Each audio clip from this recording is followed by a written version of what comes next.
It was supposed to be a simple survey of the Appalachian Mountains, but what the cartographers found in 1793 defied logic and reason.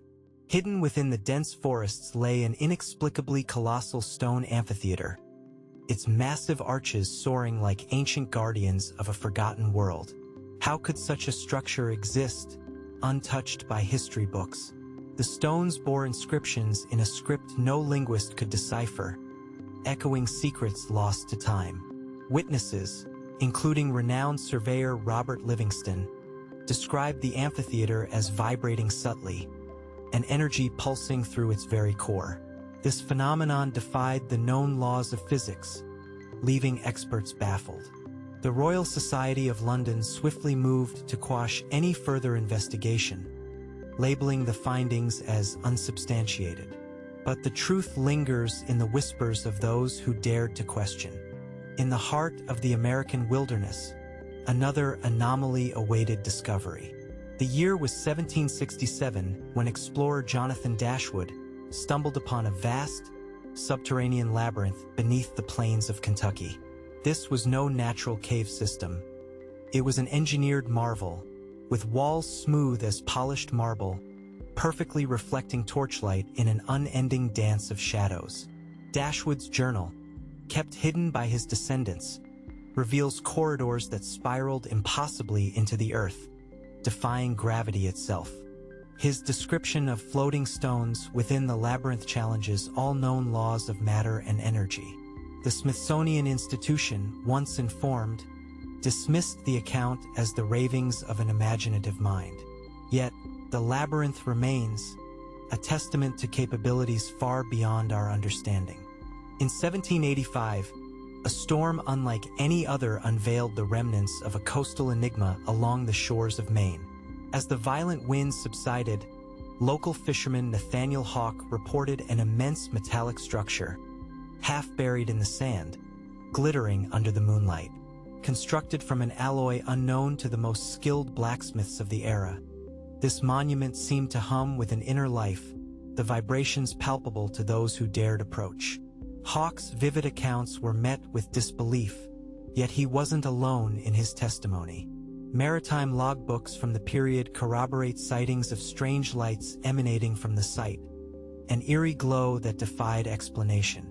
The American Philosophical Society, with ties to powerful industrial interests, quietly discredited Hawke's findings, fearing the upheaval such discoveries might cause.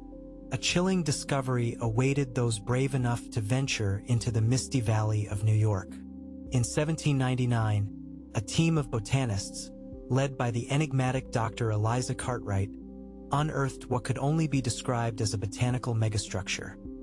A vast greenhouse constructed from living trees, seamlessly intertwined into Gothic arches reaching skyward. The structure, pulsating with an ethereal light, housed flora not found in any botanical records. Cartwright's meticulous notes detail the plant's ability to thrive without sunlight, drawing energy from the very air. Despite the undeniable evidence, the Linnean Society of London branded her findings as botanical heresy, effectively burying the truth beneath layers of academic skepticism. But the whispers of those luminescent leaves continue to challenge our understanding of life. Deep within the Arizona desert, in 1776, a caravan of Spanish explorers encountered an anomaly that defied the harsh realities of the terrain. A colossal, freestanding aqueduct, stretching across the barren landscape, with water flowing as if drawn from some hidden source. The aqueduct's construction, a marvel of engineering with impossibly precise cuts and joins in the stone, suggested a technology far advanced for its time. Reports from the expedition, led by the intrepid Captain Manuel de Ortega, tell of water that glowed under the desert sun, a shimmering cascade that seemed to defy evaporation. The Catholic Church, fearing the implications of such an unexplainable marvel, swiftly intervened, declaring the site a holy mystery and sealing the records. Yet, the aqueduct's impossible geometry remains a silent testament to forgotten mastery. Hidden beneath the rolling hills of rural Pennsylvania, a subterranean cathedral of stone lay dormant, until its accidental discovery in 1782. Local legend spoke of the Whispering Vaults, a name given for the way sound moved eerily within its cavernous expanse. When farmer Eli Jenkins stumbled upon it, he found a complex network of vaults, each built with an acoustical perfection that projected whispers to all corners of the vast space. The stone pillars, impossibly tall and adorned with luminescent crystals, seemed to defy the darkness, casting dancing patterns on the walls. Jenkins' account, though initially dismissed as folklore, was corroborated by architect John Hathorne, who secretly sketched the vaults. The Massachusetts Historical Society, fearing the power of such a narrative, locked the sketches away, labeling them a fabrication. Yet, for those who dare to listen, the whispers of the vaults continue to challenge the silence. In 1754, amidst the dense, swampy expanse of Louisiana, an expedition led by French naturalist Jacques Beaumont uncovered a colossal pyramid, constructed not of stone but of petrified wood, rising from the murky depths. The structure exuded a haunting allure, its surface etched with symbols that glowed faintly in the twilight. Beaumont meticulously documented the pyramid's impossibilities. The wood, impervious to decay, and the symbols, which changed when touched, as if alive. Despite Beaumont's fervent attempts to present his findings, the Académie des Sciences in Paris dismissed them as the fabrications of a fevered mind. The pyramid, now hidden by time and tide, remains a testament to the mysteries lurking in the heart of the bayou. It whispers to those who listen, promising secrets of worlds beyond. On the windswept cliffs of Rhode Island, 1791, a discovery was made that would defy all architectural logic. A lighthouse, but not of stone or brick. It stood as a tower of pure crystal, refracting the setting sun into a myriad of colors. This ethereal structure, discovered by sailor Samuel Cabot after a storm, was unlike any lighthouse of the period, illuminating the coast with an inexplicable brilliance. The crystal itself seemed to pulse with energy, unaffected by the elements. Cabot's attempts to alert maritime authorities were met with ridicule, his sanity questioned.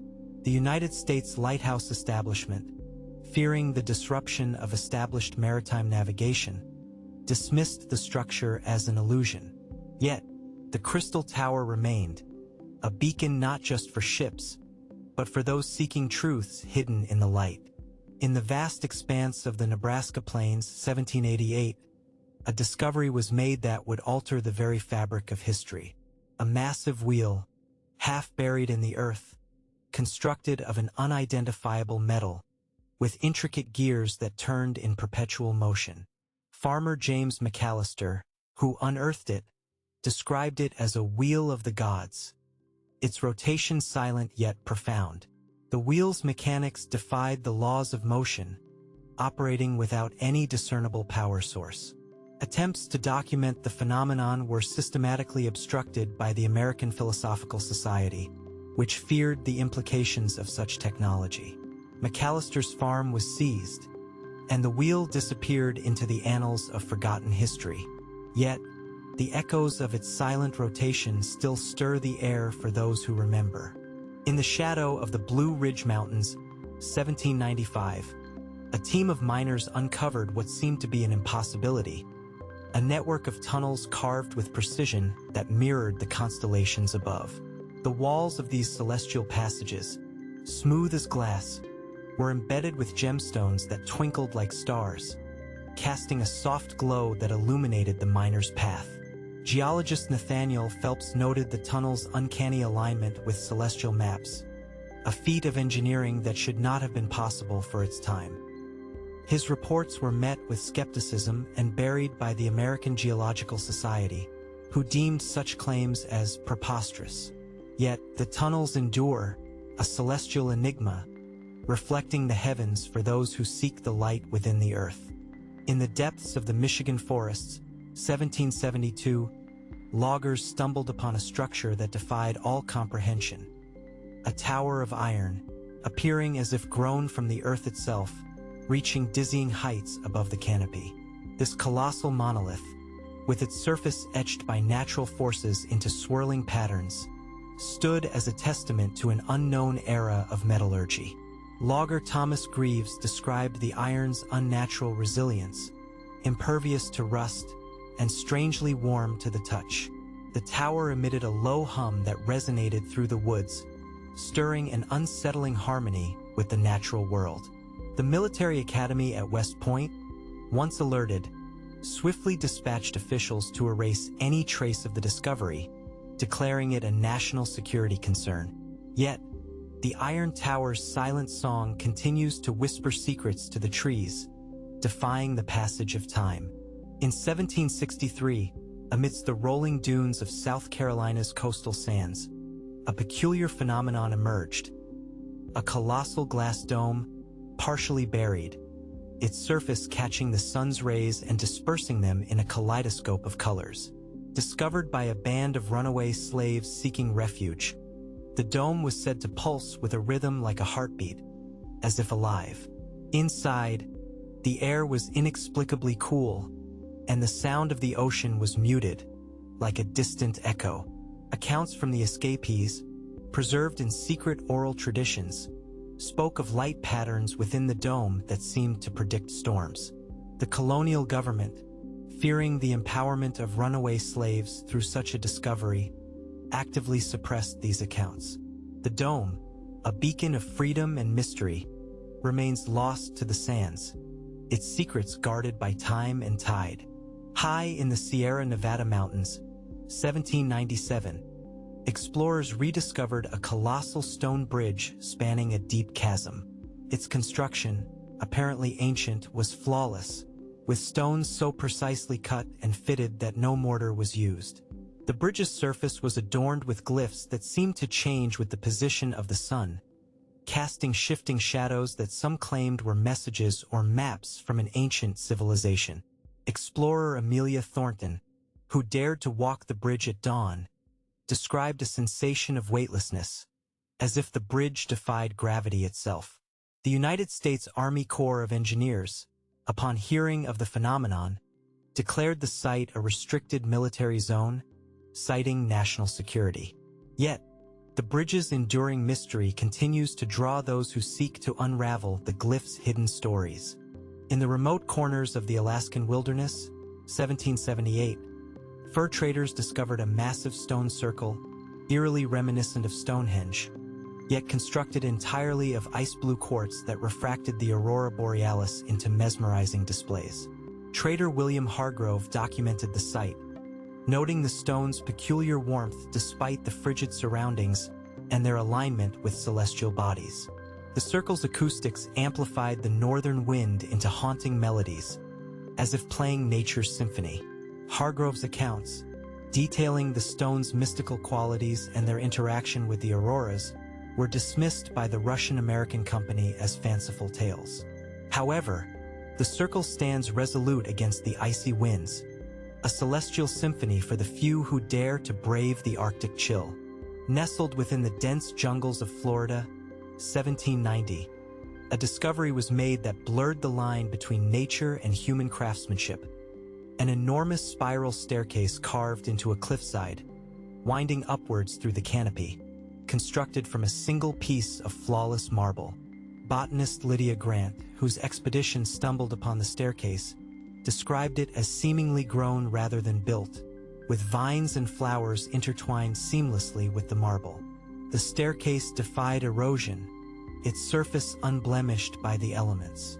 Grant's detailed accounts, suggesting the staircase's alignment with the solstices, were systematically ignored by the American Philosophical Society, who deemed such knowledge too disruptive. The staircase, an enigmatic ascent to the heavens, continues to captivate those who glimpse its spiral descent through the jungle's embrace. Deep in the heart of Texas, 1794, ranchers stumbled upon a monumental stone wheel embedded in the desert floor, measuring over 100 feet in diameter. This wheel was not a simple disc but a complex arrangement of concentric rings and spokes, each intricately carved with geometric patterns and symbols that glowed faintly under the moonlight. Rancher Miguel Ortega, who documented the discovery, noted that the wheel's central hub emitted a gentle hum, resonating with the Earth's pulse. The vibrations were said to communicate with the very tectonic movements of the planet. The Texas Land Office, fearing the repercussions of such a discovery, swiftly declared the site off-limits, cloaking it in secrecy. Yet, the whispers of the stone wheel's geometry continue to echo, promising revelations to those who dare to listen. In the serene valleys of Vermont, 1786, a group of settlers discovered a grand stone archway, crowned with a keystone that glimmered as if studded with stars. This archway, standing isolated amidst the verdant landscape, was aligned perfectly with the cardinal directions. When passing through, witnesses described an inexplicable feeling of rejuvenation, as if the archway itself were a portal to vitality. Farmer Abigail Worthington, who meticulously recorded these experiences, claimed that the archway's shadow shifted mysteriously, suggesting hidden dimensions or times. The Vermont Historical Society, wary of the potential upheaval such a site might cause, swiftly dismissed the archway as a relic of no consequence. Yet, the archway stands as a silent sentinel, its secrets whispered to the winds that pass through its stones. In the wild expanses of the Missouri frontier, 1798, trappers encountered an astonishing sight: a colossal stone hand reaching up from the earth, as if grasping for the sky. This hand, carved with unprecedented precision, was adorned with intricate patterns that seemed to pulse with a life of their own. Trapper Henry Caldwell described how the hand's palm glowed in the moonlight, casting ethereal shadows on the ground. The hand's presence invoked a profound sense of awe and reverence, suggesting it was a relic of some ancient civilization. The Missouri Company, investing heavily in expansion, suppressed Caldwell's reports, fearing the impact on their territorial claims. Yet, the hand's silent grasp continues to inspire wonder, challenging the very essence of what we consider possible. Amidst the dense forests of Georgia, 1789, explorers uncovered a series of massive stone cylinders, each standing like sentinels amidst the trees. These cylinders, perfectly smooth and devoid of tool marks, were aligned in a sequence that mirrored the phases of the moon.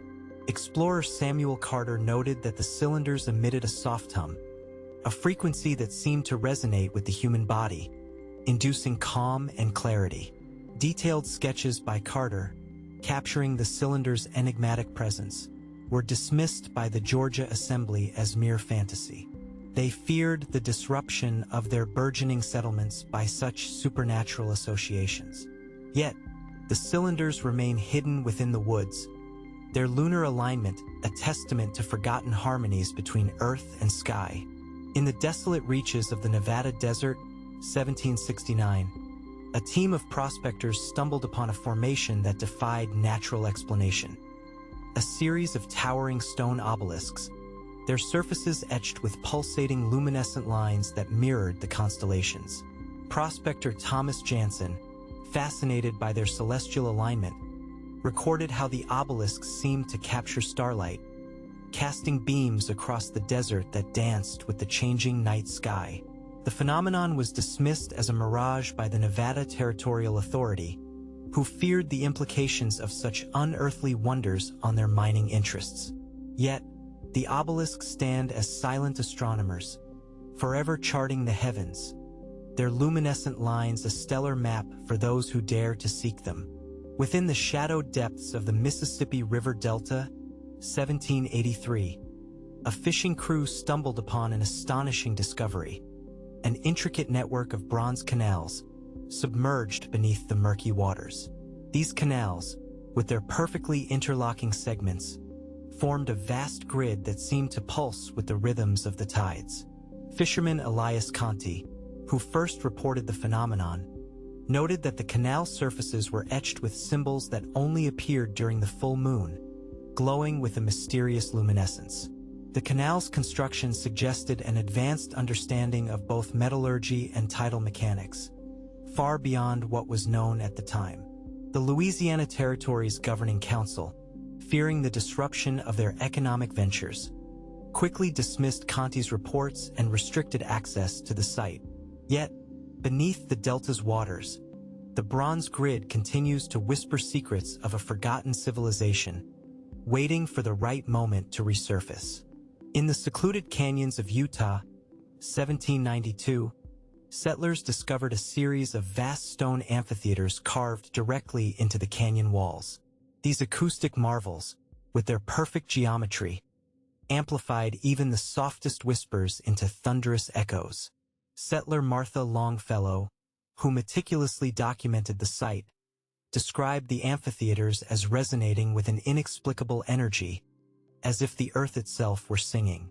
The stone surfaces were adorned with intricate carvings that seemed to depict star maps and unknown constellations. The Deseret Community Council, wary of the potential for unrest, dismissed the amphitheaters as natural formations, forbidding further exploration. But the stone amphitheaters endure, their haunting echoes a reminder of the planet's hidden symphonies to those willing to listen. In the remote valleys of North Carolina, 1775, a team of surveyors encountered a labyrinthine network of crystalline tunnels, each reflecting light in a dazzling array of colors. These tunnels, seemingly endless, were carved with precision that mimicked the paths of ancient ley lines, said to channel the Earth's natural energies. Surveyor Daniel White recorded the tunnel's ability to redirect sound and light in ways that defied explanation, creating illusions that played tricks on the senses. The crystalline surfaces, cool to the touch, vibrated faintly with an otherworldly frequency. The North Carolina Land Commission, apprehensive about the potential impact on settlement expansion, quickly labeled the tunnels as the product of natural processes, banning further inquiry. However, the crystalline labyrinth remains, a hidden realm of light and sound that beckons the adventurous and the curious. Amidst the vast swamps of the Carolinas, 1796, explorers discovered a series of towering stone spires, each adorned with runes that shimmered with a mystic light visible only at dusk. These spires, spiraling upwards from the mire, seemed to defy gravity, their bases submerged yet perfectly stable. Explorer Samuel Harrington documented the spire's strange magnetic properties, noting how they caused compasses to spin wildly and metal objects to levitate briefly. The runes, carved with exquisite detail, were said to hum with an energy that resonated through the swamp. The Carolina Preservation Society, fearing the destabilization of local industries, dismissed Harrington's findings as mere fantasy, restricting access to the area.